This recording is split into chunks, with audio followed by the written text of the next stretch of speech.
unverifiable. It's probably unrecoverable. But what is the point of putting this on the screen for people when probably some of the work that they have been just doing is now lost? This is just insulting and terrifying, frankly, for most people. Like, oh my God, what just happened? So let's look at some other examples. Here's some examples of how Ajax and some of the new technologies coming around are solving some of the basic problems in the browser. File upload. Man, that has always been a disaster. Like sitting and waiting while the little thing spins and nothing it's telling you. I love this example of using Ajax to communicate, like to load the file off screen and draw on the page while it's happening and sort of pulling back and forth and updating that message so that, frankly, the browser starts to act the way interfaces acted about 10 years ago. Let's take a look at that one more time. That's pretty cool. So you come in and you choose your file, opens up, you say, I want to load this file, you hit upload, and there it goes. The bar starts, tells you how much time is remaining. I mean, that's just common sense usability that it's finally we have the ability in browsers to sort of solve that problem. So yeah, real-time feedback. That's some pretty cool stuff. Here's a classic example. I showed this the other day too. But this is, I do something. There's a change to the page, but it happens so quickly I may not have noticed it. The guys at 37 Signals, when they built Basecamp and then Tada List, which this is an example of, did such a great job of putting inline feedback to these sort of micro changes that you make. Click, and it turns yellow and fades away. Click, again, turns yellow, fades away. I just think that is so cool, the way that they are bringing feedback into an interface for something that's happening and changing all of the time, right, as opposed to just stuff blinking around on the screen. Because, again, we had that old model, right? The page is supposed to go away. Some change is supposed to happen at the server, and it's going to paint a whole new interface for us. They've done a great job over there. But, of course, right, this is what I'm getting at with the example of Google Maps and all of that stuff. Slow down, be careful, right? Like, are users ready for all of this stuff? Are your users ready for this? Are we ready to sort of pull the rug out from under them for all the stuff that we've been teaching them for all this time? The stop button doesn't act the way it used to. The back button doesn't act the way it used to. Bookmarking, sending URLs, trying to save the state of an interface, right? When we grab the URL, send it to your friends, they come back and say, what are you talking about? Like, right? You've manipulated a page by doing this sort of back and forth interaction, but the URL hasn't changed at all. And really, you want to build an entire application dependent on JavaScript? Like, seriously, JavaScript? JavaScript is not a very robust language, right? I mean, it is pretty rudimentary compared to, especially as scripting languages start to mature and get to places like Ruby on Rails with frameworks that are, while constrained, fairly robust. And it just opens up a slew of new problems with accessibility and degradability and all the different kinds of things that we've been talking about. So I want to give you a demo of that, but I want to know how many of you are sort of actively pursuing these kinds of technologies, these Ajax technologies in your applications right now. Do we have a good sense of that? So a few hands. What are the problems that you're facing? How are you implementing this stuff? Yeah, go ahead. Communicating loudly. Changes. Communicating changes. So the feedback. Right. Communicating that you've done something and something has happened. We basically took a page from 37 Signals of that flash. Using the flash of color and then fading away again. For example, there's a table of data, and they can click in line, and the line changes, and everything is editable in that line. And then they can save it immediately, or it saves immediately if they click out of it or move on to something else. But it was doing it in the background, and there was no indication that it had saved. People were going, did it save? How did you know that people were like confused by that? Did you do usability testing? You sat down with people? Yeah, one or two users sat down and said, "What's going on here?" So we just did that fade back there. And they said, "I have no idea what just happened." Right. Yeah, because it's so different, right? Anybody else have a? Yeah. We implemented the Google Suggest for medication lookup. The Google Suggest, where you type and then the little thing comes down and it shows you what is matching in real time. Yeah. We ran into an issue where sometimes it wouldn't react to the first or second keystroke. Uh-huh. Just a bug in the code. And we didn't catch it soon enough, and we released with it. And the client actually asked for us to remove the index because they thought they didn't need it anymore because we had Google Suggest and it was tight. Uh-huh. So it got to the point where people couldn't find what they were looking for. So, it wasn't a search. It was literally like you had to pick something from the drop. right. So They were reliant on something that just wasn't robust enough for them to, right? So what should have been a simple suggestion turned into the thing they started to rely on, and it was too much. That's interesting. That's a hard usability problem to solve, I think. Yeah.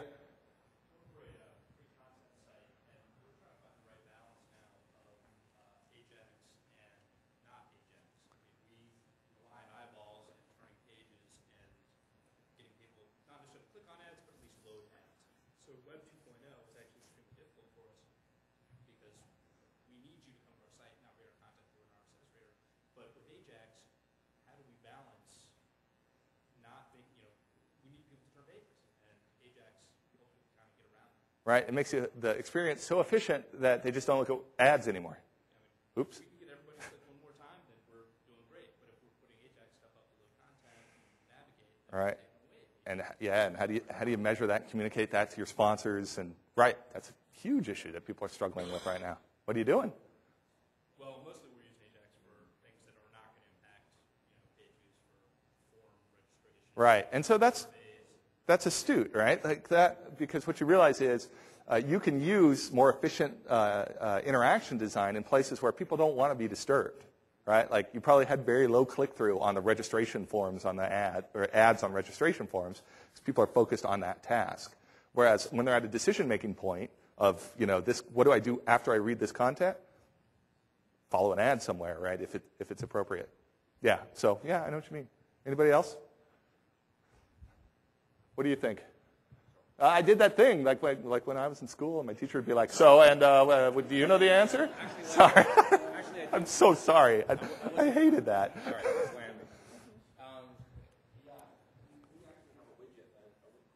It is using the basics of Ajax. It's a scrolling table widget, and the problem for our users is because of the large data sets that are being returned. I know. Yeah. We only provide a chunk of the data with a buffer on either side.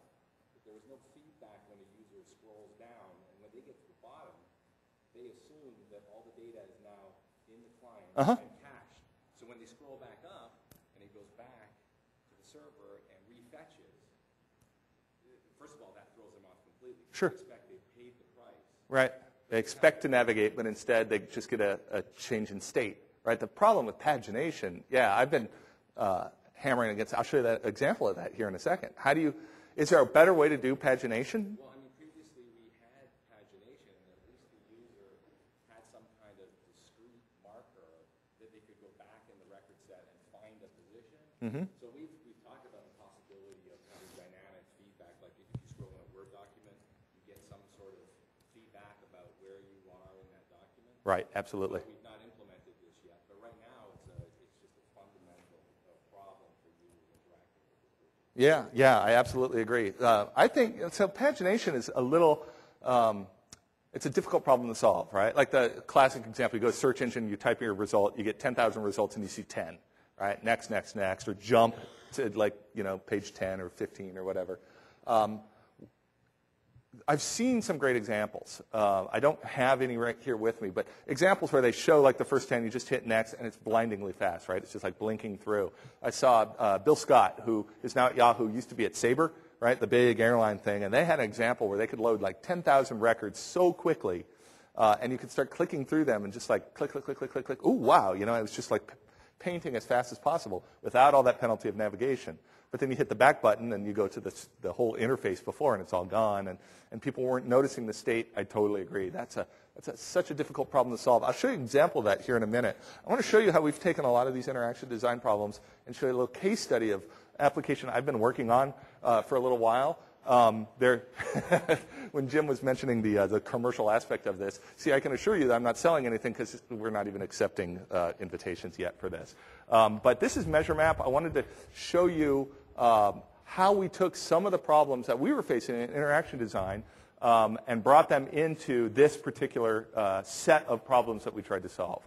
So a little bit of the backstory on this.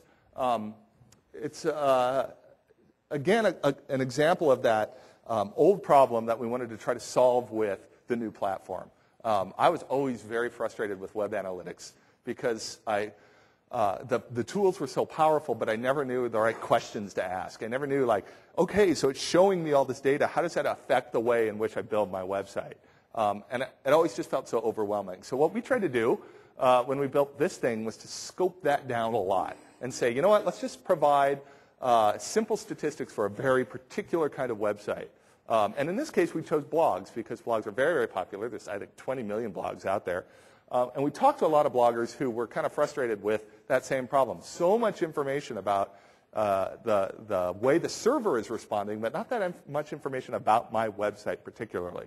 So we were able to make it very blog-like, right, and say visitors, links, comments, and posts. Those are very blog-specific kinds of statistics.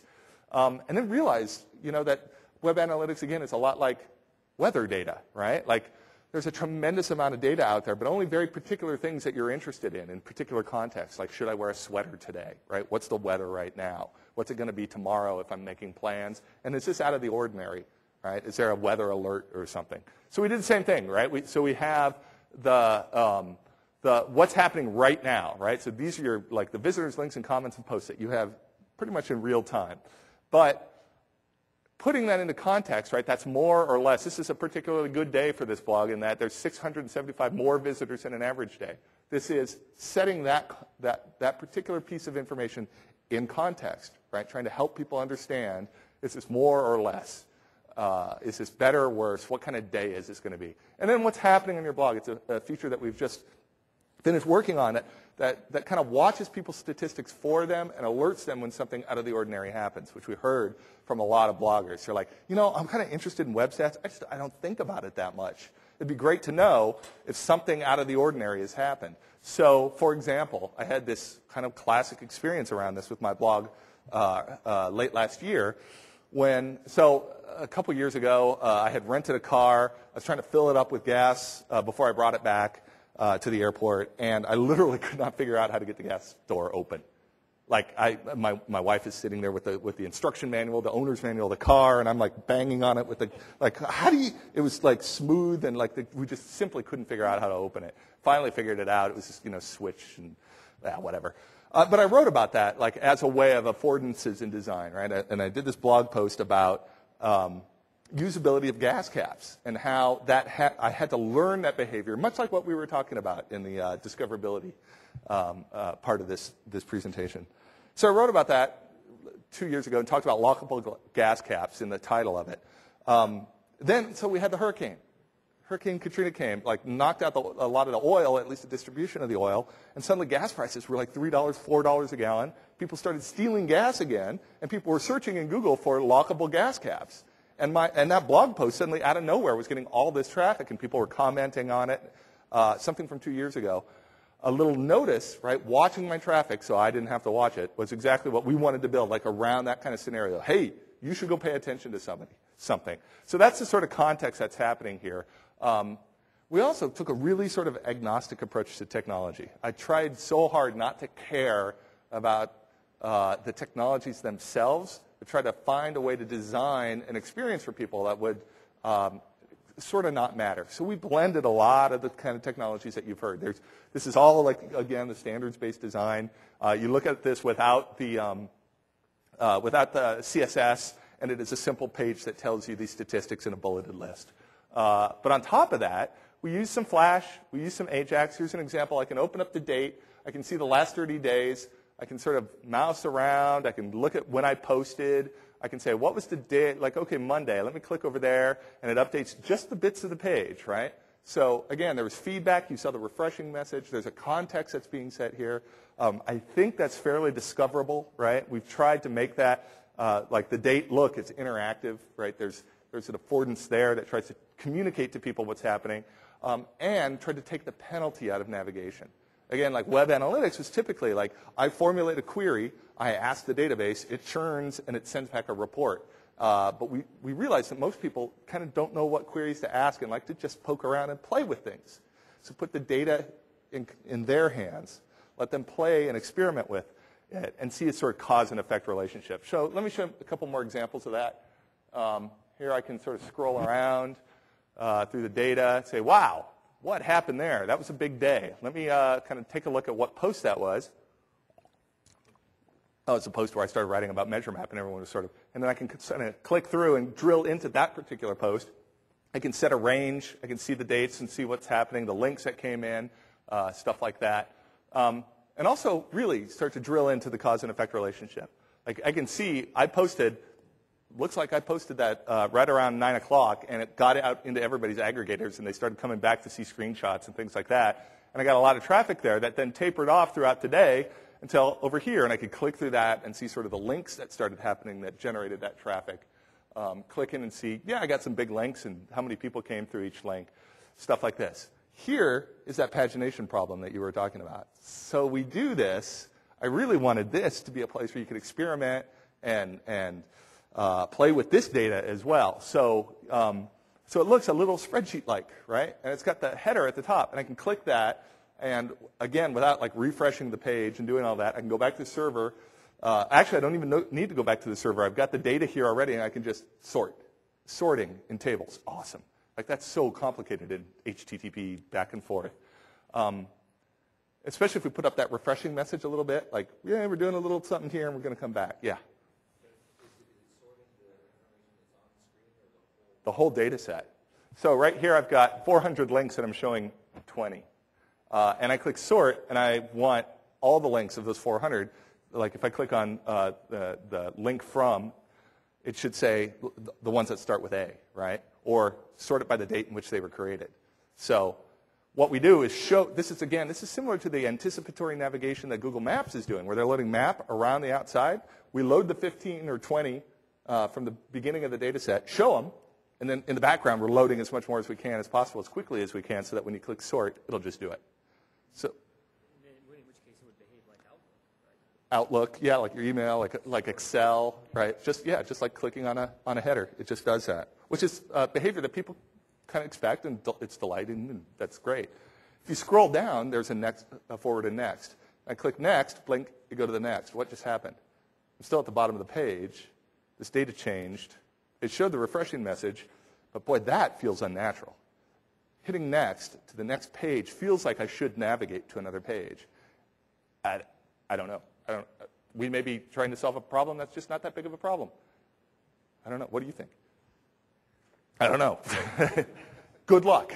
That's why you're a designer. Go solve that problem, designer. Anyway, once I know, I'll blog about it. That's great. Let's see, what else? Oh, so search terms as well. This is another example of that. This time, like opening up one of those, the little triangle shows the terms, like goes back to the server, grabs the terms, brings them, shows them. I don't know if that's the right way to do it. It is certainly different from what people are expecting. People are generally expecting to click through and get a whole new page. Here's another example of trying to just play around with what technologies should be right. Here, we're using Flash 100% of the time. I can drag around, I can drill in. This just seemed way too hard to do in HTML. Too many clicks, too much JavaScript. Flash seemed a lot better suited for this because we didn't need the same level of detail as something like Google Maps has. Although, with Google Maps and the API, we could have leveraged that. We could have built that on top of that API. But we opted to do kind of a simpler interface on it because, frankly, this kind of data, you can't really drill down to the city block, and you don't need to have that much flexibility. So I don't know, there's another example of when to use Flash, when to use Ajax. It's Flash on top, but it's JavaScript down below. So that animation there is happening by moving divs around with JavaScript. Simply because this data was a table. Where is it? There. This data is a table. It's tabular data. It felt like it should semantically be a table. That made sense rather than like put all that information inside of a Flash application. Yeah? So what issues did you deal with around the graceful degradation? So if I don't have JavaScript or if I don't have the current Flash plugin, what do I see? You see, I'm sorry, he asked, how does this degrade if you don't have Flash or JavaScript? We've used some of the accessibility features inside Flash, though to navigate through the date, you certainly do need to be able to have Flash. We are building a very simple calendar widget that'll show up if you don't have Flash, but holy cow, is Flash implemented and adopted. It's like more than any browser ever has been. like Flash 7, Flash 6, those are up in the 99th percentile of every single user on the web, or at least every user that's coming to this interface. So we weren't too concerned about people not having Flash. What we were concerned about is the accessibility inside of Flash, and there's a lot of tips and or a lot of techniques that we could use to make that a lot more accessible so that people can navigate the Flash widgets with the keyboard and don't have to use a mouse and have that information communicated back to them in a screen reader accessible that way. The JavaScript typically shows you everything, right? We turn it, if it's turned off, you get all the data at once without the ability for us to sort of make the data more accessible, more visually accessible, I guess is the way to put that. So that's sort of how we've started to deal with some of those issues. You found a way to include things like 508 compliance or similar things? We're getting closer to that. I don't think we're at all 508 compliant, but we're certainly getting closer to that in the Flash that we're doing, that we're creating there, and we will have to provide an alternative for people who can't use that. So it would be, I mean, I could technically make that an image that you could click on, right? That would communicate like using a simple client-side map with alt tags that would say like what all the data is, right? Or provide that in a tabular format that people could click through for those that don't have JavaScript turned on. I know.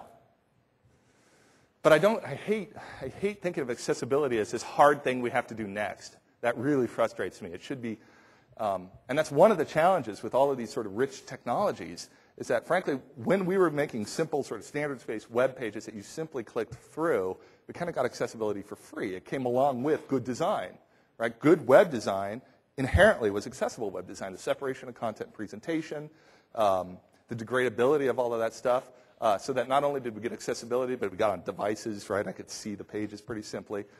And now, yeah, we are shifting back into a phase. The pendulum is swinging back to a way in which now we got to work on it again. We got to be like bummed out that it's not accessible. We have to go do more work to make it accessible. Well, the reality is that an alt tag isn't sufficient.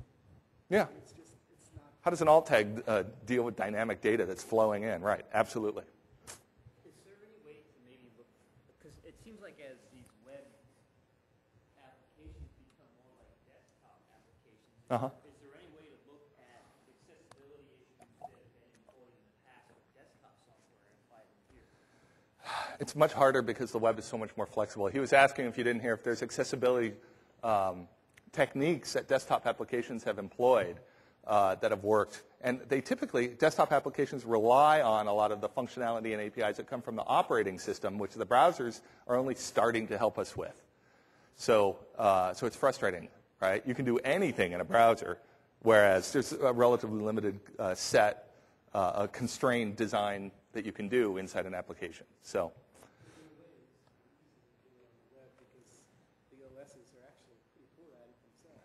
Although it's, in the last 10 years, the operating systems have gotten a lot better at accessibility. So just sort of a review of that stuff, and we'll kind of wrap up talking about the bigger trends and the implications of those trends. Discoverability, right? Making stuff easy to find. Findability of our data and helping users understand what the scope of our application is. Recoverability means people play with stuff. Encourage them to play with stuff and not worry about screwing up. Making it easy to recover or not make mistakes in the first place. In the context, a sense of time, place, meaning, helping people feel like they know where they are, that they're not lost. And then finally, the feedback, right? How does the system respond, especially when just little pieces of the page is changing over time? That right there is the core of interaction design, and that is the kind of stuff that we are grappling with as the web makes this big shift over into building applications in ways we never thought would be possible on the web. All right, so I want to kind of move on a little bit and finish up here. Oh, actually, I'm sorry. Let's take a little detour into documenting Web 2.0. I talked about this a little bit a couple days ago. This is the way, we sort of designed web interaction design in the past. This is actually literally the redesign of Blogger and how we tried to simplify down into 3 steps that process of registering and starting and writing a website, writing a blog. We were pretty comfortable with this. Of course, this doesn't take into account anything that, like I was showing you through that interaction design using rich internet technologies. What it does do is start with some, sort of standard symbols. I don't consider myself a visual designer at all, I do primarily interaction design and the way in which applications work and communicate through those interfaces.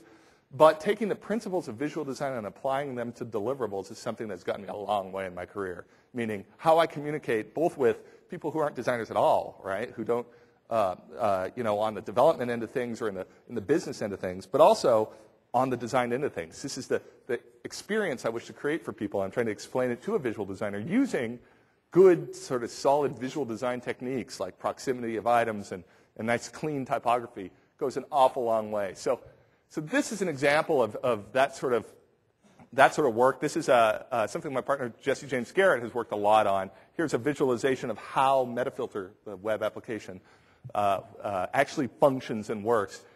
If you're interested in this kind of stuff, I highly recommend you check out this URL for the visual vocabulary, a set of standard symbols and how you use them to communicate interaction design. And also sort of avoiding sort of the bigger problems. Look at how trying to communicate what this data means, right? Overlapping arrows pointing at a bunch of different sized boxes, nothing seeming to go together. Principles of good visual design, including meaningful labels, not crossing lines, having everything go into its logical conclusion. So then schematics for each one of those boxes, right? And that has historically been the principles, right? And I showed you this the other day. Very simple pictures that we would draw of our pages that we would then take and make very quick visualizations. Frankly, we did usability testing by printing these out and setting them down in front of blog users and saying, what does this mean? What does this mean? What would you do next? That kind of stuff. And this is the sort of level of schematics that I work kind of in now, almost complete visual designs, but broken up into components that we can move around and sort of make really super fast iterations where this kind of stuff is changing, 4 or 5 times in a day, and we're experimenting with what's working.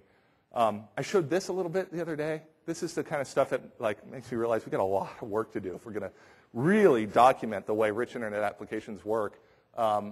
This is the series of how to edit stuff inline, all the different states that we need to make that happen, error messages, very similar to what the iFilm registration thing was showing. This is how I would document an interaction as simple as the one that we saw happening up there. Probably with a lot more detail over here about what data sources are being connected to and how we're going to do that call and stuff like that. Storyboarding, too, is something I've been spending a lot of time on. Here's a set of storyboards that talk about how a particular interaction is going to happen when no page refresh happens, right? So every single thing that happens, like a user comes in and clicks this, and this can be in a bunch of different states, and these are those states, and all the things that are around there. And then sort of architecture for pageless navigation. This is kind of an attempt I made at showing how, since we're not going to have a traditional sort of top-down tree of navigation, how the different, in the case of Measure Map, for example, the different statistics are going to be shown in a variety of different contexts.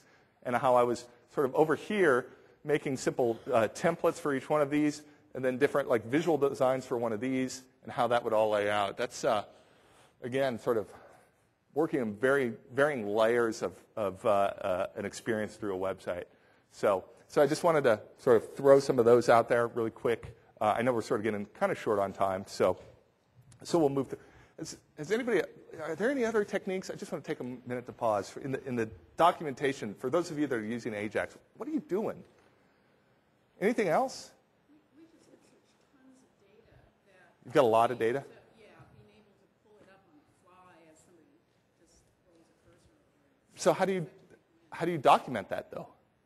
How do you communicate that I want to build this? We use it in all of our different applications within a company that people will get to know, that's going to happen. Oh, you say, so this works like that did? A little bit? Try to keep consistency across the application, so they start get a new version of something Right. that has the Ajax working in it, and they know what the newest version. Yeah. One of the things that we've done a lot of is just really rapid iteration in making the thing, right, rather than documenting the thing. So we'll draw it on the whiteboard, like that date slider where you can slide a range and stuff. There's so many tiny little interactions in that element that you couldn't possibly document them all. And the only way to figure out if it works is to make it and see if it works. which takes a tremendous amount of collaboration and communication with the people who are doing the development, because they can write a bunch of lines of code to find out that it doesn't work and we have to throw it away and try something else. How do you, yeah, the sliders on the kayak, you would, and it gets down to micro interactions, right? It gets down to how does that little slider respond? Like, does it click between each thing, and how's it going to feel? The only way that we can do that is to say, you know what, we need to put a tiny delay in here. Like, go try it again, right? You know what, this is still not working. I came from a time when we would document as much as, right, all these specifications for functional, the functionality of a website, give them to engineers to go build, and then start to do testing on that. I can't see how to do that when it's so intricate. Maybe I'm just have blinders on from how the web has always been built and how interaction design happened in applications for years in the past. But thankfully, a lot of these techniques, we can do such rapid prototyping that we can do 2 or 3 versions in a day and see how it works. I don't know. Anybody else? What do you think? Yeah? Okay. Well, if you let me know, blog about it, and then we'll, all right, good. What's that? We'll do it. Okay, indeed. So I talked a lot about giving up control the other day and about Web 2.0 being open. There's a couple of things, one around that openness of data and one around the openness of doing business that I wanted to talk about. This is that browsers thing that I showed you a little bit earlier. I wanted to show this because it's such a good example of one particular visualization of this data, right? This is users' data, and we have always sort of made an assumption from the beginning of the project that users were going to own their data. We were just going to aggregate for them, display it in one way that we thought was pretty accessible and usable and easy to understand, and then sort of let them do whatever they want. So this is one view of that data. It's actually something I'm fairly proud of, is my Firefox users grow and grow. That's pretty awesome. Here's another view of that data. If you go to a slightly different URL, you can get it back this way. Exact same data, simply shown, formatted in a different way, in a way that machines can understand. This is the open API. This is how people are doing the mashups, right? This is the XML that people keep talking about. All I care about is that it's the exact same data. You can use it however you like. So here we can write a script that grabs this information very simply, and I don't care what people do with it. So we've sort of developed this application from the assumption that we're simply going to show data in one possible way, but people can take it and do whatever they like with it. That's the notion of the API, and that was the fundamental, like we designed that first, actually. We started by laying out how are we going to design this in a way that's completely extensible and open so that people can grab the data from the databases, frankly, do whatever they want with it by using a series of calls that are just simple, well-documented, and allow everyone to experiment with that. It makes me frustrated to use applications that use the opposite, the lock-in as a business model so that people don't have control of their data. I remember trying to get my data out of Excel and move over when I moved over to the Mac a few years ago, and how incredibly difficult that was. Almost, it felt, by design. As if the people who made this application didn't want me to take my data out, because then I had the opportunity to leave.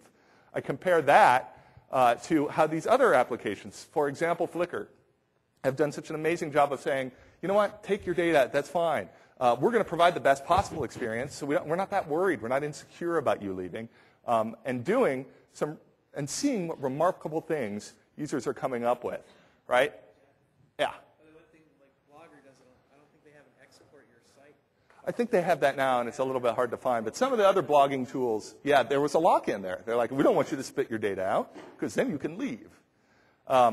It's a more mature sort of comfort with the fact that you know that you're going to provide a great experience for users, and that the lock-in will come from the fact that you do it better than anybody else, right? It's a much more difficult way of doing, well, not really more difficult, but a more self-assured way of doing design. Yeah, absolutely. So here's some examples. The Delicious Links, right? The social bookmarking app I showed the other day. Here's a Macintosh version of that, where it's just sitting on top of the data, and actually a far easier way to reorganize my data whenever I want to, by simply using an application on my desktop that talks to the API. Flickr never made any connection into iPhoto. So some person, I think in Hungary, wrote an export function out of iPhoto that sort of opened that up to anybody who's using iPhoto to suddenly be able to spit everything out onto Flickr. They got features for free because they were sort of comfortable enough making that open. I showed you guys the mapper thing the other day. Boy, I'm just so impressed with the kind of innovation that comes out. Even this, which is relatively superficial and more of a design experiment than really something that's functional. But who would have thought that this kind of visualization would have been possible from what the folks at Flickr were doing? They certainly didn't. And they were delighted and surprised when their users started building applications on top of their web service. Just so absolutely cool. And then I showed you sort of that next level, that database journalism, that drilling down based on mashing APIs together. Who would have thought that was possible? There's a guy, Flock, there's this new social browser that these guys are developing, an open source browser on top of the Mozilla platform. One of the guys from the Flock project named Chris Messina is doing something so interesting here in San Francisco, and it's starting to spread around the country. Every month or so, he has a little get-together with and opens it up to anybody who's developing an application that has an API. They call it the mash pit. They all get together on the whiteboard, like they put all the APIs down one side and then all across the top, and they show everywhere that they connect. And they say, like, wow, photos and maps. You two people should talk. Like, see what would come out, stuff starts to come out of there. It's really a remarkable, if all data is open and all data is interchangeable, how can we connect this all together? It's fascinating what people are coming up with. So this isn't really that new either. I mean, API, there's an API to the Apollo space program. There's APIs have been around, but that access to the APIs, right? That peers own their data, that technology is now enabling this through these fundamental concepts on the web. And that's where we get applications like Upcoming, right? Social calendar. I put my events in the places that they're happening on the dates that they're happening in here. So does everybody else. This is an application that was built with no data at all. People entered the venues, people enter their events, and you connect it with the other people that you know that are using the system, and suddenly you see what everybody's going to, how many of them are going. I can hook that straight into iCal. He doesn't care how I view that data because it's not his data. Likewise in how we approach business, right? Think about making it easy to quit. How many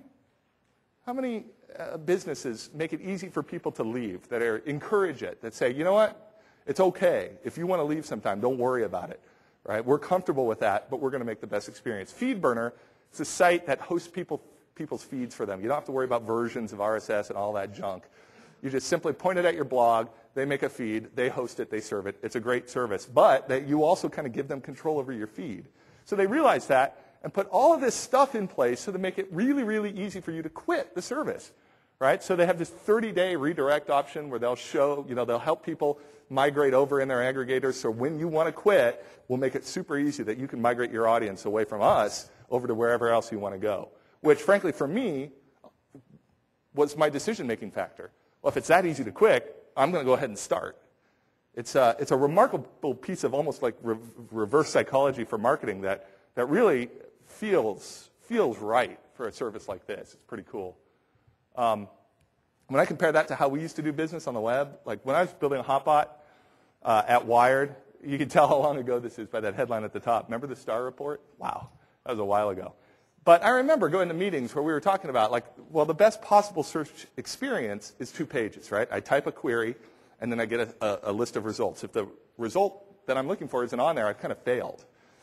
But to monetize that, to put advertising on that, meant that we only got 2 page views per session, which wasn't a lot, considering how much it costs to get people to come to the website. So I remember kind of going through a series of ways we could grow our audience and thereby grow our revenue from more advertising. For example, more unique users that came to the website, right? Like if we got a lot more people coming, well, great, then we would make more advertising. But that's a function of marketing and something that I didn't have control of over a designer. Well, what if we did more ads per session? This is what I call sort of the NASCAR marketing effect, right? Where every possible square inch of real estate is covered with an advertising. Have you seen this? I got ads, I got a camera inside the car, and there's ads on the steering wheel, and it's unbelievable.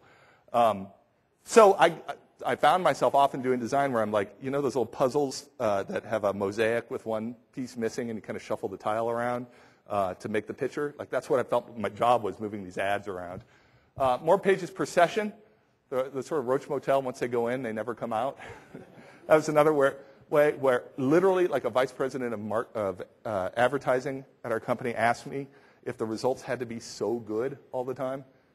because then we could get people to click a little more. Like, oh my God, you got to be right. So could we get more people? I see Google doing this a little bit by actually providing the answers instead of just the results, and that seems to be working all right. But ultimately, right, it was about more sessions, right? Help people to love it, to make the best possible products so they come back more and more, which is frankly expensive and risky and was hard.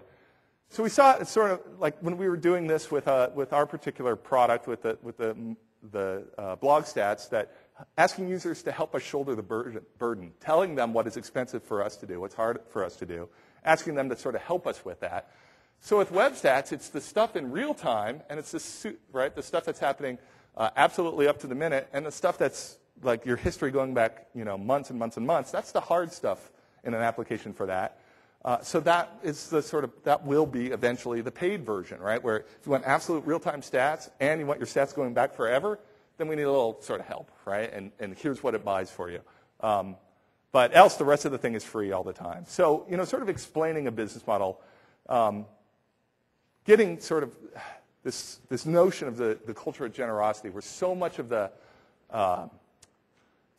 risk has come out of developing applications. Like, it surprises me when I talk to my friends that are building web applications how few of them pay for software, for example. And if you look at the way the stats go, right, look what Apache has done over the past 10 years compared to the paid versions of these, right? So we have this open source community that makes the infrastructure of the web free and available to everybody. Even the distribution of talent around the world and applications that are connecting us up to being able to leverage that to where you can sort of put the problem that you have up online and have people bid on it. Even the talent is coming cheaper and cheaper. Brings us to this sort of area where small ideas can flourish, where there's less and less tax on experimenting with new simple ideas to see what will work before we exploit them out, right? So balancing this with that user experience, that user research that I was talking about. So really fast, rapid iteration, helping us to understand what people are going to want so we don't have to worry so much about experimentation, but also when we do need to experiment with new technologies, it's cheap and much easier to do, and building that trust with our users that I've been talking about for so long. So these user-generated content filtered by the social networks that people are using is really challenging traditional sources of information, right? It really is changing the way, the expectations that people have for their applications. For their interactions with companies online and the kind of stuff that we're doing through all of these different ways. Users owning their own data, users expecting to be able to play with their data. So how do we use features like tags and open APIs and AJAX and all these other things in meaningful ways? I think that's really the core of this, right? How do we understand really what people want from us?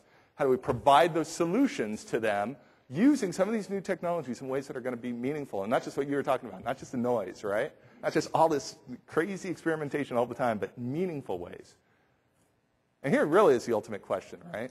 How can you take the stuff that you've kind of been immersed in the last couple of days at this workshop and bring it to your organization and have them accept those changes to sort of move our organizations, the places where we do our work and our websites that are the output of that? How can we move the needle towards a little more progress? To do that in a safe way, in a way that's going to make sense to our users and to our business and be technologically feasible. I think that's really the challenge. So I know I kind of rushed here at the end. We covered an awful lot of stuff here. I'm happy to stick around and take questions, so I know it's lunchtime, but really I wanted to say thanks for being such a great audience, and good luck with everything you're building. Thank you.